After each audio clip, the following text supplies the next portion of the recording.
En las tierras que ahora llamamos España, un tipo diferente de rey gobernó una vez. Estos eran los visigodos, un pueblo de hierro y fe. Sus reyes no heredaban el trono por la tranquila transmisión de un título de padre a hijo. No, sus coronas no eran regalos, eran premios. Se forjaban en el calor de la batalla y se templaban en la sangre de los rivales. Ser un rey visigodo era ser el más fuerte, el más astuto, el más despiadado. El trono era un desafío, una invitación abierta a cualquier noble con suficiente acero en la mano y fuego en el corazón para tomarlo.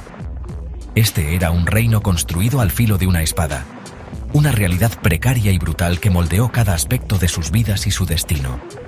Este sistema de monarquía electiva era un credo de guerreros escrito en la ley. Aseguraba que solo el comandante más capaz, el líder de batalla más respetado, podía ostentar el poder supremo.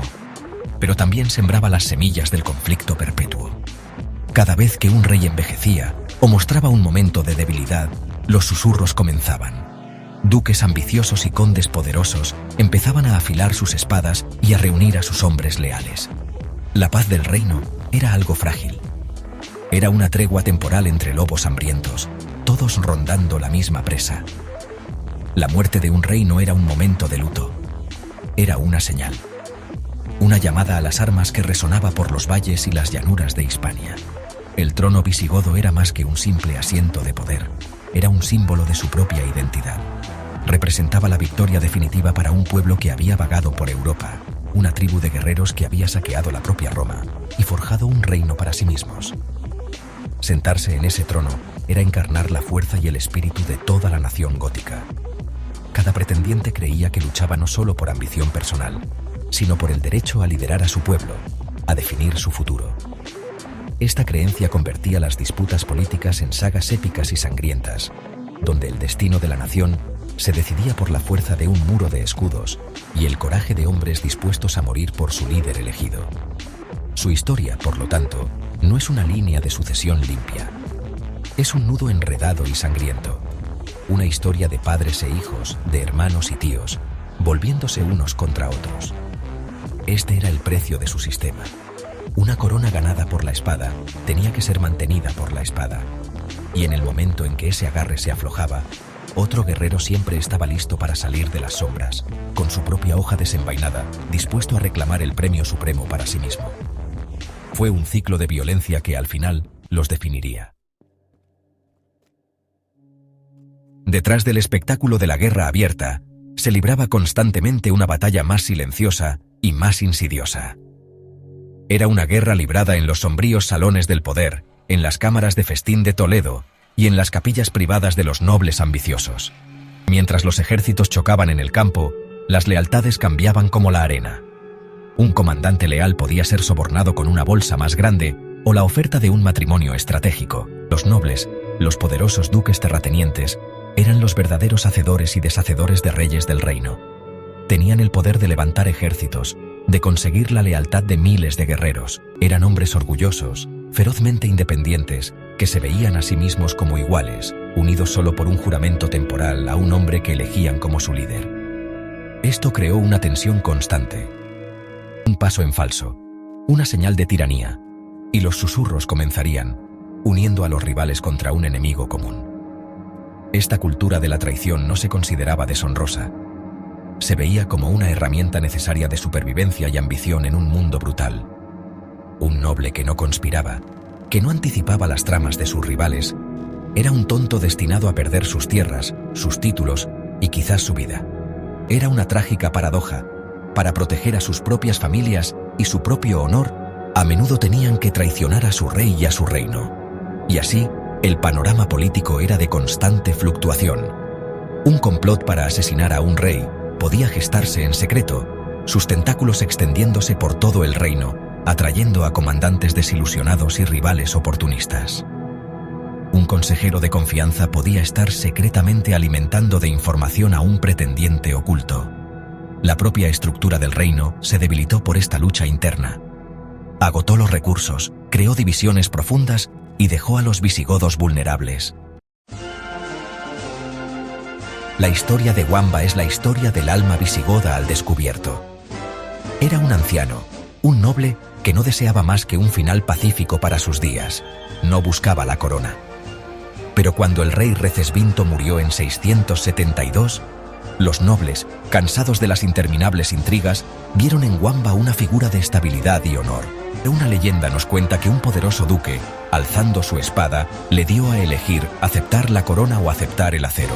Wamba, un verdadero godo, eligió la corona. Eligió la carga de su pueblo por encima de su propia paz. Su renuente ascensión no fue el final de la historia. Fue el comienzo de un nuevo capítulo de fuego y sangre. Un rival llamado Paulo, un duque del noreste, vio la edad de Wamba como debilidad. Se declaró rey en Septimania, una provincia visigoda en lo que hoy es el sur de Francia. Paulo reunió una hueste de rebeldes, visigodos y francos, creyendo que el viejo rey no tendría la fuerza para responder. Juzgó mal a su hombre. La noticia de la rebelión encendió un fuego en las viejas venas de Wamba.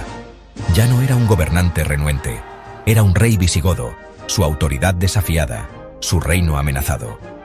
Reunió el ejército real y marchó hacia el norte con una velocidad que asombró a sus enemigos. La campaña fue una obra maestra de la guerra gótica. Wamba fue implacable. Se movió con propósito y furia, su presencia en el campo de batalla inspirando a sus hombres. Barrió las ciudades rebeldes de Tarracona, Barcino y Gerunda. No mostró piedad con quienes se le oponían, pero fue estratégico, no cruel sin necesidad. El enfrentamiento final tuvo lugar en la ciudad de Nimes, donde Paulo había hecho su última defensa. El ejército de Wamba sitió la ciudad. La lucha fue brutal, un choque desesperado de escudo contra escudo, hacha contra casco. Los rebeldes, atrapados y superados en número, lucharon con el coraje de hombres condenados. Las fuerzas de Wamba abrieron brecha en las murallas, y la lucha se extendió por las calles. El precio de esta batalla fue inmenso. Guerreros godos, que deberían haber sido hermanos de armas, se masacraron mutuamente en nombre de dos reyes diferentes. Cuando Paulo fue finalmente capturado, fue llevado ante Wamba, no para ser ejecutado, sino para ser humillado. Fue paseado por las calles de Toledo, con la cabeza rapada en señal de deshonra, un símbolo de ambición fallida. Wamba había demostrado su fuerza. Había mantenido el reino unido con una voluntad férrea. Los visigodos lucharon con tanta fiereza entre ellos por una idea muy específica de libertad. Era una libertad de guerrero. La libertad de elegir a su propio líder, de no estar atados por el accidente de nacimiento. Creían que esto los hacía más fuertes, más puros. No eran súbditos de una dinastía. Eran una nación de guerreros que elevaban al mejor entre ellos.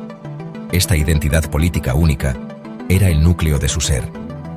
Cada sangrienta guerra civil, cada crisis de sucesión, era a sus ojos una defensa de este principio fundamental.